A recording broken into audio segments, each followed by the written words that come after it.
வணக்கம். மாலை முரசு செய்திகளை விரிவாக பார்ப்பதற்கு முன் தலைப்புச் செய்திகள். ஏழை தொழிலாளர்களுக்கு 2000 ரூபாய் சிறப்பு நிதி உதவி வழங்கும் திட்டத்தை தொடக்கி வைத்தார் முதலமைச்சர் எடப்பாடி பழனிசாமி. பயனாளிகளின் வங்கிக் கணக்கில் நேரடியாக செலுத்தவும் ஏற்பாடு.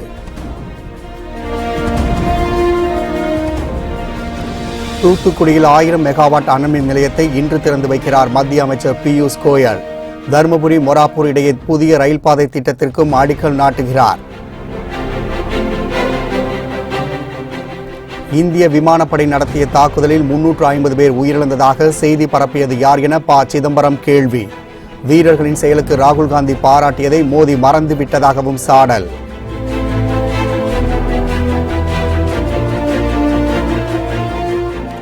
ஒளிமயமான நல்ல திட்டங்களை கொடுப்பதற்கு பாஜக தயாராகி வருவதாக தமிழிசை சவுந்தரராஜன் பெருமிதம். தமிழக மக்களுக்கு சேவை செய்ய வேண்டும் என்பதுதான் குறிக்கோள் எனவும் பேட்டி.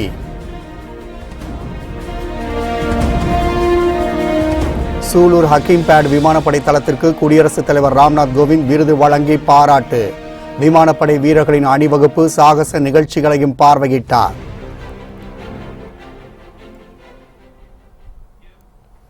ஏழை தொழிலாளர்களுக்கு 2000 ரூபாய் சிறப்பு நிதி உதவி வழங்கும் திட்டத்தை தமிழக முதலமைச்சர் எடப்பாடி பழனிசாமி தொடக்கி வைத்தார். தமிழகத்தில் வறுமை கோட்டுக்கு கீழ் உள்ள ஏழை தொழிலாளர்கள் 60 லட்சம் பேரின் குடும்பங்களுக்கு 2000 ரூபாய் சிறப்பு நிதி உதவியாக வழங்கப்படும் என சட்டமன்றத்தில் முதலமைச்சர் எடப்பாடி பழனிசாமி அறிவித்தார். அதன்படி இன்று சென்னை தலைமைச் செயலகத்தில் நடைபெற்ற நிகழ்ச்சியில் சிறப்பு நிதி உதவி திட்டத்தை முதலமைச்சர் தொடக்கி வைத்தார். இந்த திட்டத்தின்படி 2000 ரூபாய் பயனாளிகளின் வங்கிக் கணக்கில் நேரடியாக செலுத்தப்படும். நிகழ்ச்சியில் துணை முதலமைச்சர் ஓ. பன்னீர்செல்வம், அமைச்சர்கள் ஜெயக்குமார், வேலுமணி, திண்டுக்கல் சீனிவாசன் உள்ளிட்டோர் கலந்து கொண்டனர். அம்மா உணவகங்களில் தொழிலாளர் மற்றும் வேலைவாய்ப்புத்துறை சார்பில் பதிவு பெற்ற கட்டுமான தொழிலாளர்களுக்கு விலையில்லா உணவு வழங்கும் திட்டத்தை முதலமைச்சர் எடப்பாடி பழனிசாமி துவக்கி வைத்தார். கட்டுமான தொழிலாளர்களுக்கு அம்மா உணவகங்களில் விலையில்லா உணவு வழங்கப்படும் என்று தமிழக அரசு அறிவித்திருந்தது. அதற்கான அரசாணையை நகராட்சி நிர்வாகத்துறை வெளியிட்டது. அதில் கட்டுமான தொழிலாளர்கள் நல வாரியத்தில் பதிவு செய்துள்ள தொழிலாளர்கள் அடையாள அட்டையை காட்டி அம்மா உணவகங்களில் இலவசமாக உணவு சாப்பிடலாம் என குறிப்பிடப்பட்டிருந்தது. இந்நிலையில் தமிழக அரசு அறிவித்திருந்தபடி விலையில்லா உணவு வழங்கும் திட்டத்தை சென்னை சாந்தோமில் முதலமைச்சர் எடப்பாடி பழனிசாமி துவக்கி வைத்தார். சென்னை மாநகராட்சியின் கீழ் இயங்கி வரும் 658 அம்மா உணவகங்களில் விலையில்லா உணவு வழங்கும் திட்டத்தை முதற்கட்டமாக 7 தொழிலாளர்களுக்கு அடையாள அட்டையை வழங்கினார். அப்போது உணவுத்துறை அமைச்சர் காமராஜ், மீன்வளத்துறை அமைச்சர் ஜெயக்குமார் உள்ளிட்டோர் கலந்து கொண்டு சிறப்பித்தனர். தூத்துக்குடியில் 1000 மெகாவாட் அனல்மின் நிலையம், விருதுநகர் மாவட்டத்தில் சூரிய ஒளி மின் நிலையம் ஆகியவற்றை மத்திய அமைச்சர் பியூஷ் கோயலும் முதலமைச்சர் எடப்பாடி பழனிசாமியும் இன்று தொடக்கி வைக்கின்றனர். என்எல்சி நிறுவனமும் தமிழ்நாடு மின் உற்பத்தி மற்றும் பகிர்மான கழகமும் இணைந்து தூத்துக்குடியில் 1000 மெகாவாட் திறனுள்ள அனல்மின் நிலையத்தை அமைத்துள்ளன. இதேபோல் விருதுநகர், ராமநாதபுரம் மாவட்டங்களில் 150 மெகாவாட் திறனுள்ள சூரிய ஒளி மின் நிலையத்தை என்எல்சி நிறுவனம் அமைத்துள்ளது. இன்று தூத்துக்குடி வஉசி துறைமுக வளாகத்தில் நடைபெறும் விழாவில் மத்திய நிலக்கரித்துறை அமைச்சர் பியூஷ் கோயல், தமிழக முதலமைச்சர் எடப்பாடி பழனிசாமி ஆகியோர் பங்கேற்று இந்த மின் நிலையங்களை தொடக்கி வைக்கின்றனர். தருமபுரி மொராப்பூர் இடையே 36 கிலோமீட்டர் தொலைவுக்கு ரயில் பாதை அமைக்கும் திட்டத்திற்கு அமைச்சர் பியூஷ் கோயல் இன்று அடிக்கல் நாட்டுகிறார். தருமபுரி மொராப்பூர் இடையே ரயில் பாதை அமைக்க வேண்டும் என அப்பகுதி மக்கள் பல ஆண்டுகளாக கோரிக்கை விடுத்து வந்தனர். இந்நிலையில் இன்று பிற்பகல் 3 மணிக்கு தருமபுரி நடைபெறும் விழாவில் மத்திய அமைச்சர் பியூஷ் கோயல் பங்கேற்று புதிய ரயில் பாதை அமைக்கும் திட்டத்திற்கு அடிக்கல் நாட்ட உள்ளார். தாம்பரம், திருநெல்வேலி இடையே இயக்கப்படும் அந்தியோதயா ரயிலை நாகர்கோவில் வரை நீட்டிக்கும் அறிவிப்பையும் இன்று வெளியிடுகின்றார். சென்னை எழும்பூர், கொல்லம் இடையே நாள்தோறும் இயங்கும் புதிய விரைவு ரயில் போக்குவரத்தையும் காணொலி காட்சி மூலம் கொடியசைத்து தொடக்கி வைக்க உள்ளார். இந்த ரயில் சிவகாசி, ராஜபாளையம், சங்கரன்கோவில், தென்காசி, செங்கோட்டை வழியாக செல்லும் என்பதால் விருதுநகர், திருநெல்வேலி மாவட்ட மக்களுக்கு மிகவும் பயனுள்ளதாக இருக்கும். இதனால் பொதிகை விரைவு ரயிலில் இப்போதுள்ள கடும் நெரிசல் ஓரளவுக்கு குறையும் என எதிர்பார்க்கப்படுகின்றது.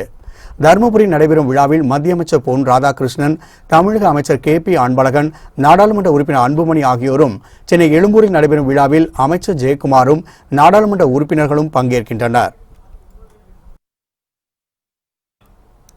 பாகிஸ்தான் எல்லைக்குள் புகுந்த இந்திய விமானப்படை நடத்திய தாக்குதலில் 350 பேர் உயிரிழந்ததாக செய்தி பரப்பியது யார் என முன்னாள் நிதியமைச்சர் ப. சிதம்பரம் கேள்வி எழுப்பியுள்ளார்.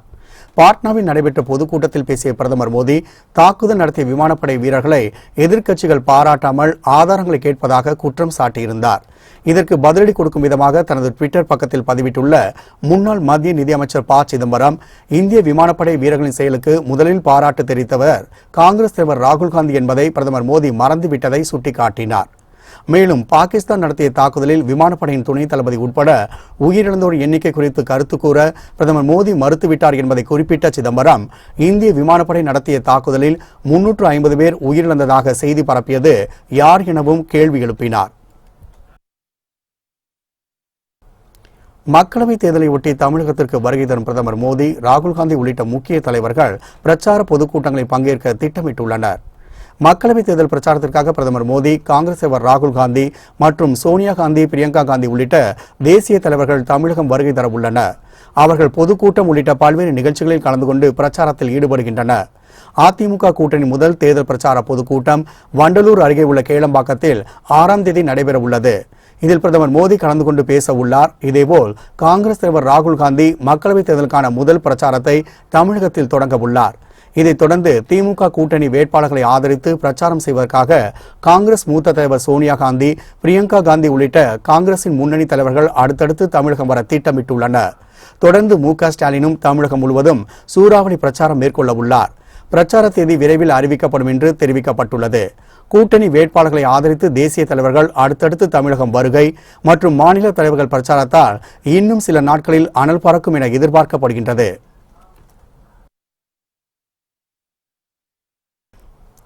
மக்களவைத் தேர்தலுக்காக திமுக கூட்டணியில் விடுதலை சிறுத்தைகள் கட்சிக்கு 2 தொகுதிகள் ஒதுக்கீடு செய்யப்பட்டுள்ளது. மக்களவைத் தேர்தலுக்கான தேர்தல் தேதி இந்த வாரத்தில் அறிவிக்க அதிக வாய்ப்பு உள்ளது. தேர்தலை சந்திக்க தேசிய கட்சிகளான பாஜக, காங்கிரஸ் மற்றும் மாநில கட்சிகள் தயாராகி வருகின்றன.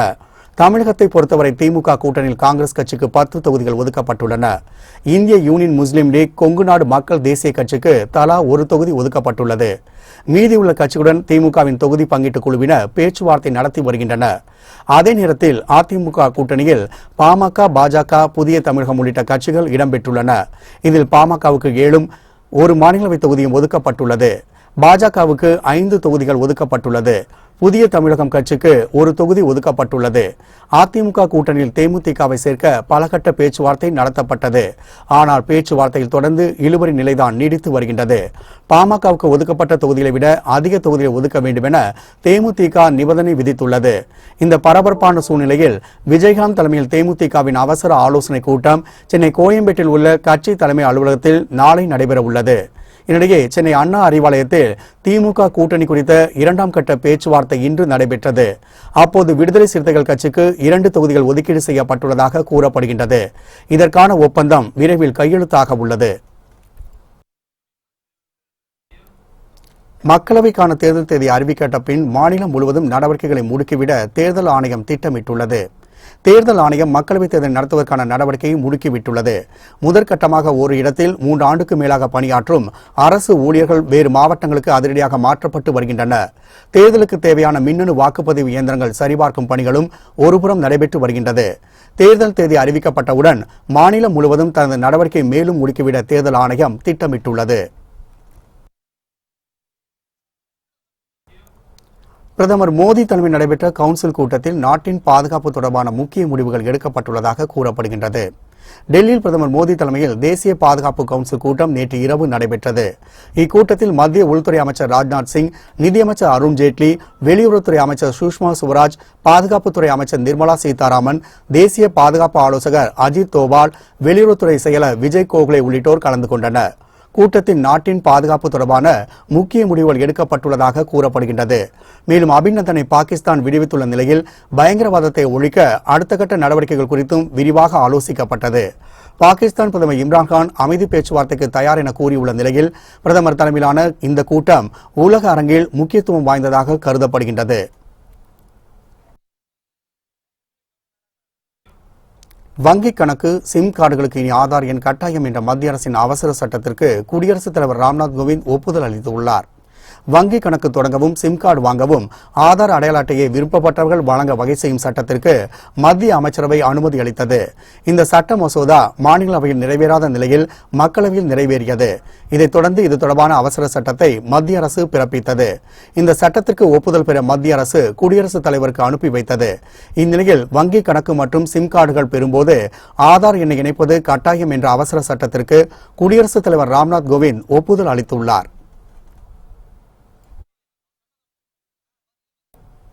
ஒளிமயமான நல்ல திட்டங்களை கொடுப்பதற்கு பாஜக தயாராகி வருகிறது என தமிழிசை சவுந்தரராஜன் தெரிவித்துள்ளார். தூத்துக்குடி விமான நிலையத்தில் செய்தியாளர்களை சந்தித்து பேசிய அவர் தமிழக மக்களுக்கு சேவை செய்ய வேண்டும் என்பதே தனது குறிக்கோள் எனவும் குறிப்பிட்டார். மக்களிடம் மாபெரும் வரவேற்பை பெறப்போவது நாங்கள், எதிர்ப்பை பெறப்போவது திமுக என்பதை நான் தெரிவித்துள்ளேன். பலமான கூட்டணி அமைந்து விட்டோம். தேமுதிக வந்தால் இன்னும் அது பலம் சேர்க்கும் என்பது எங்களுக்கு கருத்தாக இருக்கிறதே தவிர ஏற்கனவே உள்ள கூட்டணி கட்சிகள் பலமில்லாத கூட்டணி என்று இல்லை. மாற்றுத்திறனாளிகளுக்கு என்று பல நல்ல திட்டங்களை கொடுத்தவர். மனநலம் பாதிப்பு கூட இந்தியாவில் இருக்கக்கூடாது என்று யார் உடல் நலத்தை மட்டும்தான் பார்த்து கொண்டிருந்தார்கள். மனநலத்திற்கு கூட அதற்கென்று தனி சட்ட மசோதா பாராளுமன்றத்தில் இயற்றியது பாஜக. இந்தியாவுக்கு ரஃபேல் போர் விமானம் வர தாமதமாவதற்கு பாஜக அரசே காரணம் என காங்கிரஸ் குற்றம் சாட்டியுள்ளது. டெல்லியில் பேசிய காங்கிரஸ் செய்தி தொடர்பாளர் மணிஷ் திவாரி பாகிஸ்தானில் பயங்கரவாத முகாம்கள் மீது இந்திய விமானப்படையினர் தாக்குதல் நடத்தியது குறித்த ஆதாரத்தை வெளியிட தாங்கள் கோரவில்லை என தெரிவித்தார். முப்படைகள் மீது காங்கிரஸ் மிகுந்த நம்பிக்கை வைத்துள்ளதாகவும் அவர் கூறினார். விமானப்படையில் ரஃபேல் போர் விமானங்கள் இருந்திருந்தால் முடிவு வேறு வகையில் அமைந்திருக்கும் என பிரதமர் கூறியதை சுட்டிக்காட்டிய மணிஷ் திவாரி ரஃபேல் போர் விமானம் வர தாமதமாவதற்கு பாஜக அரசே காரணம் என குற்றம் சாட்டினார். பிரதமரின் பேச்சு நாட்டின் பாதுகாப்பின் மீது மோசமான தாக்கத்தை ஏற்படுத்தும் என்றும் மணிஷ் திவாரி தெரிவித்தார். தேச பக்தியை மோடியிடமிருந்து கற்றுக்கொள்ள தேவையில்லை என முன்னாள் பிரதமர் தேவே கவுடா விமர்சித்துள்ளார். கர்நாடக மாநிலம் மங்களூருவில் செய்தியாளர்களை சந்தித்த அவர் வருகிற மக்களவைத் தேர்தலில் மதசார்பற்ற ஜனதாதளம் காங்கிரஸ் கூட்டணி தொடரும் என தெரிவித்தார். மேலும் தொகுதி பங்கீடு குறித்து காங்கிரஸ் மஜத கட்சியின் தேசிய தலைவர்கள் முடிவு செய்வார்கள் என குறிப்பிட்ட தேவே கவுடா தேச பக்தி குறித்து பல்வேறு கருத்துக்களை கூறி வரும் மோடியிடம் தேச பக்தியை கற்றுக்கொள்ள தேவையில்லை என விமர்சித்தார். மேலும் பிரதமர் மோடியின் 5 ஆண்டுகால ஆட்சியில் என்ன சாதனைகளை அவர் செய்துள்ளார் என மக்கள் புரிந்து கொண்டுள்ளதாகவும் அதற்கான பதிலை தேர்தலின் போது மக்கள் வெளிப்படுத்துவார்கள் என்றும் தேவே கவுடா சுட்டிக்காட்டினார்.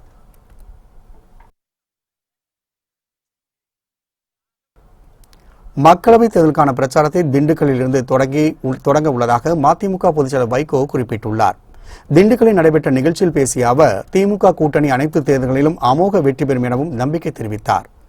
நடைபெற இருக்கிற 17வது நாடாளுமன்ற தேர்தலில் திராவிட முன்னேற்ற கழகத்தின் தலைமையிலான கூட்டணியில் 21 சட்டமன்ற தொகுதிகளுக்கும் இடைத்தேர்தல் ஒருவேளை சேர்ந்தே நடைபெறுமானால் அந்த களத்திற்கும் தேர்தல் பிரச்சாரத்தை எப்பொழுது தொடங்குவீர்கள் என்று 2-3 நாட்களுக்கு முன்னால் நிருபர்கள் கேட்டார்கள். தொடங்க வேண்டிய இடம் வீரர்கள் உலவிய திண்டுக்கல் என்பது இங்கிருந்தே தொடங்குகிறேன். இந்த நிமிடத்திலிருந்து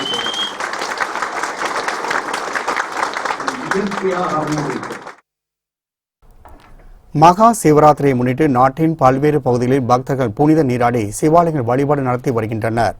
காஷ்மீர் மாநிலம் ஜம்முவில் உள்ள சிவ்கோரி சிவன் கோவிலில் அதிகாலை முதல் குவிந்த பக்தர்கள் சிவலிங்கத்திற்கு புனித நீர் ஊற்றி வழிபாடு நடத்தினர்.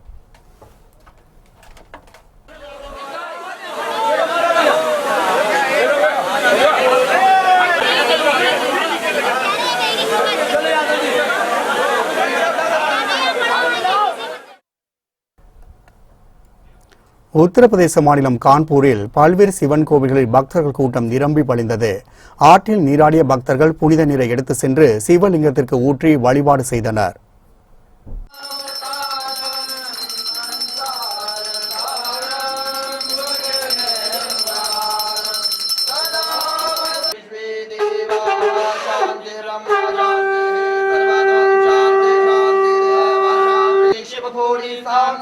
शिवाय नमः। बोलो शिव शंकर भगवान की जय। सत्य सनातन धर्म की जय।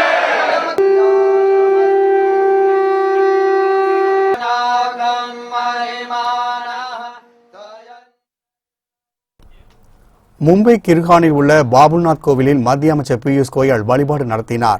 நாசிக்கில் உள்ள திரியம்பேஸ்வரர் கோவிலில் பக்தர்கள் சிவலிங்கத்திற்கு நீர் ஊற்றி வழிபாடு நடத்தினர். பூனே பீமசங்கர் கோவிலிலும் அதிகாலையிலேயே பக்தர்கள் நீண்ட வரிசையில் நின்று வழிபாடு நடத்தினர். மகா சிவராத்திரியை முன்னிட்டு நாட்டு மக்களுக்கு பிரதமர் நரேந்திர மோடி வாழ்த்து தெரிவித்துள்ளார்.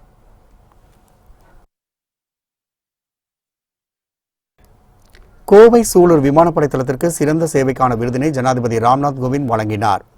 ஜனாதிபதி ராம்நாத் கோவிந்த் பல்வேறு நிகழ்ச்சிகளில் பங்கேற்பதற்காக நேற்று தமிழகம் வந்தார்.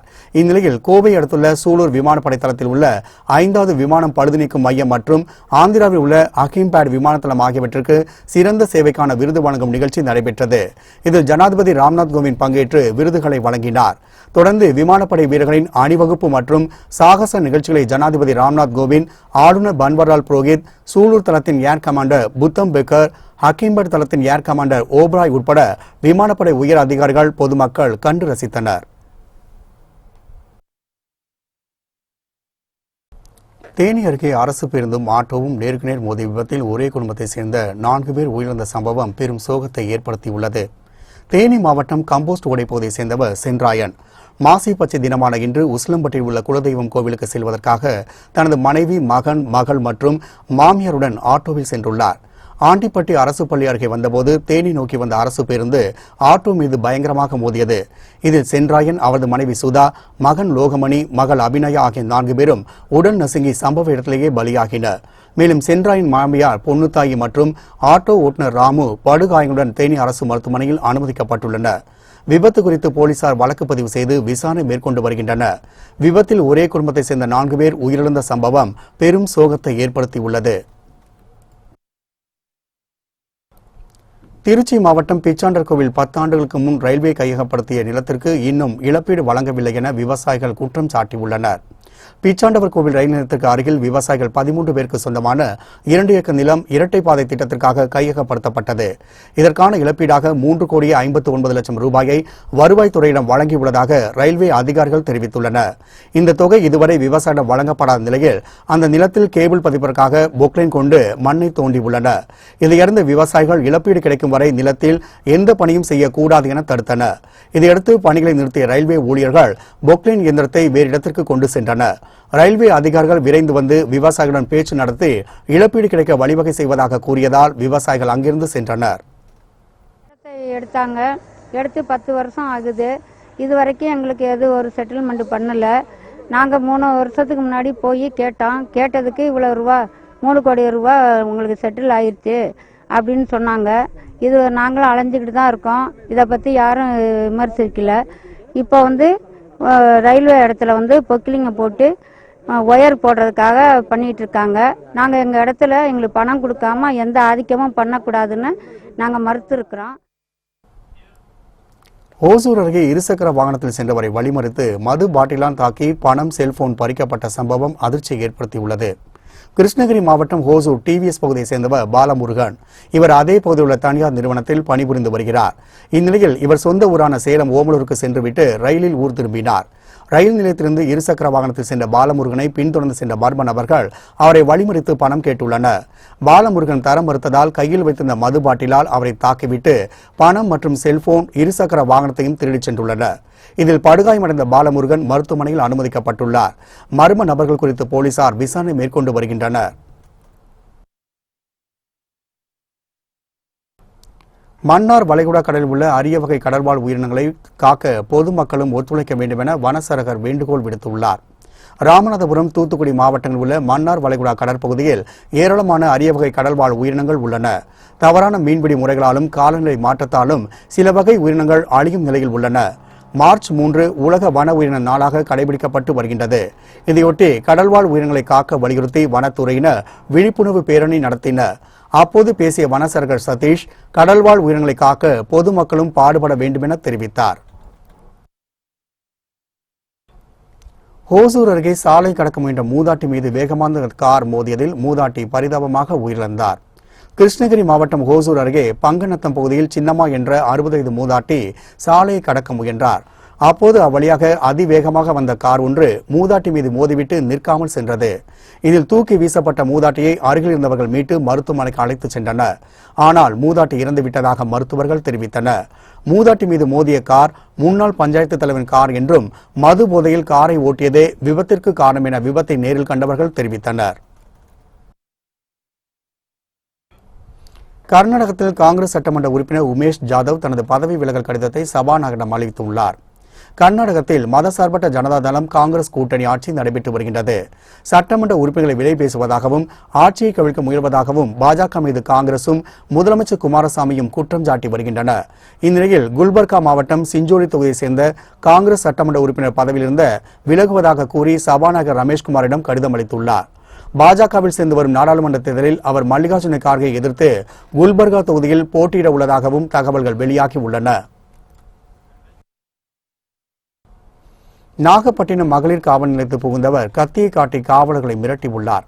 நாகப்பட்டினம் அனைத்து மகளிர் காவல் நிலையத்தில் ஆய்வாளரும் காவலர்களும் இருந்தபோது அங்கு வந்த ஒருவர் கத்தியை காட்டி அவர்களை மிரட்டினார். இதுகுறித்து அங்கிருந்த பெண் காவலர்கள் மாவட்ட காவல் கண்காணிப்பாளர் அலுவலகத்திற்கு தகவல் அளித்தனர். விரைந்து வந்த காவலர்கள் கத்தியை காட்டி மிரட்டியவரை மடக்கி பிடித்தனர். மது போதையில் இருந்த அவரை எச்சரித்தும் விரட்டிவிட்டனர். இதனால் அப்பகுதியில் சற்று நேரம் பரபரப்பு ஏற்பட்டது. பாகிஸ்தானில் சிக்கி தாயகம் திரும்பிய இந்திய விமானப்படை விங் கமாண்டர் அபிநந்தனை ராணுவ இணையமைச்சர் சுபாஷ் ராவ் பாம்ரே சந்தித்து நலம் விசாரித்தார். டெல்லி ராணுவ மருத்துவமனையில் பரிசோதனைக்காக அனுமதிக்கப்பட்டுள்ள விமானப்படை விங் கமாண்டர் அபிநந்தன் இந்திய பாதுகாப்புத்துறை அமைச்சர் நிர்மலா சீதாராமன் சந்தித்து நலம் விசாரித்தார். அவரது குடும்பத்தினரையும் சந்தித்து பேசினார். பாகிஸ்தான் உளவுத்துறையினர் அபிநந்தனின் உடலில் உளவு பார்க்கும் கருவி ஏதேனும் பொருத்தி அனுப்பியிருக்கலாம் என்ற யூக செய்திகளும் சில ஊடகங்களில் வெளியாகின. இந்நிலையில் டெல்லி ராணுவ மருத்துவமனையில் அவருக்கு எடுக்கப்பட்ட MRI ஸ்கேன் முடிவுகளில் அபிநந்தன் உடலில் உளவு பார்க்கும் கருவி ஏதும் பொருத்தப்படவில்லை என்றும், ஆனால் அவரது முதுகுத்தண்டு எலும்பின் கீழ் பகுதியில் ஒரு காயம் ஏற்பட்டுள்ளதாகவும் தெரிவிக்கப்பட்டுள்ளது.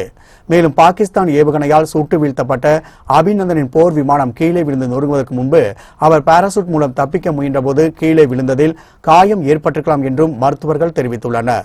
இந்நிலையில் விமானப்படை விங் கமாண்டர் அபிநந்தனை ராணுவ இணையமைச்சர் சுபாஷ் ராவ் பாம்ரே சந்தித்து நலம் விசாரித்தார். குஜராத்தில் நடைபெற்ற இசை கச்சேரியில் தீவிரவாத தாக்குதலில் உயிரிழந்த ராணுவ வீரர்களின் குடும்பத்திற்காக நிதி திரட்டப்பட்டது. குஜராத் மாநிலம் ஃபரூச் நகரில் பாரம்பரிய இசை கச்சேரி நிகழ்ச்சி நடைபெற்றது. இதில் பிரபல குஜராத்தி பாடகர் பவன்ராஜ் யுவா என்பவர் ரசிகர்களை கவரும் வகையில் நாட்டுப்புற பாடல்களை பாடினார். அப்போது புல்வாமா தாக்குதலில் உயிரிழந்த வீரர்களுக்கு இந்த கச்சேரியின் மூலம் நிதி திரட்டப்படுவதாக விழா குழுவினர் அறிவித்தனர். இதனால் நெகிழ்ந்த ரசிகர்கள் கச்சேரி குழுவினர் மீது பண மழையை பொழிந்தனர். இந்த கச்சேரி மூலம் திரட்டப்பட்ட 1 லட்சம் ரூபாய்க்கான காசோலை உயிரிழந்த வீரர்களின் குடும்பத்திற்கு வழங்கப்பட்டது. வட மாநிலங்களில் இசை கச்சேரியின் போது பாடகர்கள் மீது பணமழை பொழியும் சம்பவம் வழக்கமான ஒன்று என்பதும் குறிப்பிடத்தக்கது. உத்தரப்பிரதேசத்தில் கடந்த 49 நாட்களாக நடைபெற்று வந்த கும்பமேளா நிகழ்ச்சி இன்றுடன் நிறைவு பெறுகின்றது. அலகாபாத்தில் கடந்த ஜனவரி 15ஆம் தேதி புகழ்பெற்ற கும்பமேளா விழா தொடங்கியது. நாள்தோறும் லட்சக்கணக்கான பக்தர்கள் திரிவேணி சங்கமத்தில் புனித நீராடினர். பிரதமர் மோடி, மத்திய அமைச்சர்கள், பல்வேறு மாநில தலைவர்கள் என இதுவரை 22 கோடி பக்தர்கள் புனித நீராடி சுவாமியை வழிபட்டுள்ளனர்.